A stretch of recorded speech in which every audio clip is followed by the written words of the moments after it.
Duha ka mga gidudahang COVID-19 patient ang namatay sa Northern Mindanao Medical Center. Atong sayro ng dugang detalye nini pinagi sa live report ni Cyril Chavez. Cyril. Sara, gawa sa maong duha, laing tulusab ang namatay din sa Cagayan de Oro City. Samtang usa ka inmate sa Zamboanga City Jail nga namatay na, nagpositibo sa COVID-19. Gikumpirma karon sa City Health Office sa Cagayan de Oro City nga miabot ngadto sa 5 ka mga pasyente ang namatay ning bag-o lang sa Cagayan de Oro City. Apan base sa gipagula nga report sa CHO, duha lang niini ang Gidudahang Dunay COVID-19. Ang usa ka 65 anyos nga babae nga residente sa Kauswagan ug nitibo sa Madamba, Lanao del Sur, ug usa ka 62 anyos nga lalaking taga JR Borja Extension, Barangay Kamaman-an.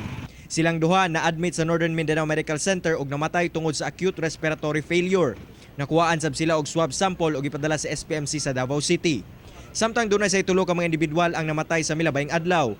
Usa niini ang 25 anyos nga buntis taga Pinikitan, Barangay Kamaman-an nga namatay tungod sa bronchial asthma. 82 anyos nga babae taga Kauswagan nga namatay tungod sa acute myocardial infarction. Ug usa ka 67 anyos nga lalaki taga Lumba, Bayabaw, Lanao del Sur nga namatay tungod sa cardiogenic shock. Wala sila gidudahang dunay COVID-19 sanglit wala sila travel history o close contact sa mga COVID-19 confirmed case. Ang close contact is already done, instructed for 14-day quarantine and to report unusual signs and symptoms sa ato ang CHO HEMS. Bukod sa biklaro sa CHO nga base sa ilang pag-imbestiga dili kugon market vendor si patient 6783 nga taga Pinikitan sa Barangay Kamaman-an, taliwas sa mga mikalat nga storya sa social media.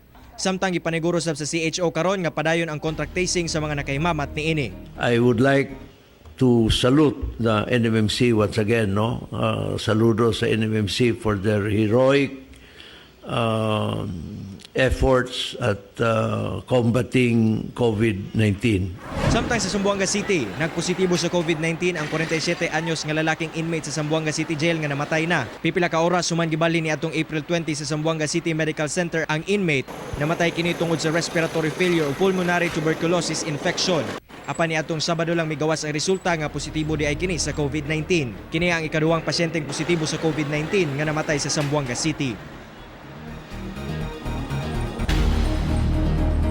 Sara, buot sa banawagan karon sa LGU sa Cagayan de Oro City ngadto sa publiko nga dili mo tuo og dili magpataka og share og mga information sa social media og paaboton ang official statement gikan sa mga eksperto aron dili sila makadugang sa kabalaka og sa panik sa katawhan labi pa karon nga nagatubang kita sa pandemya sa COVID-19. Sara.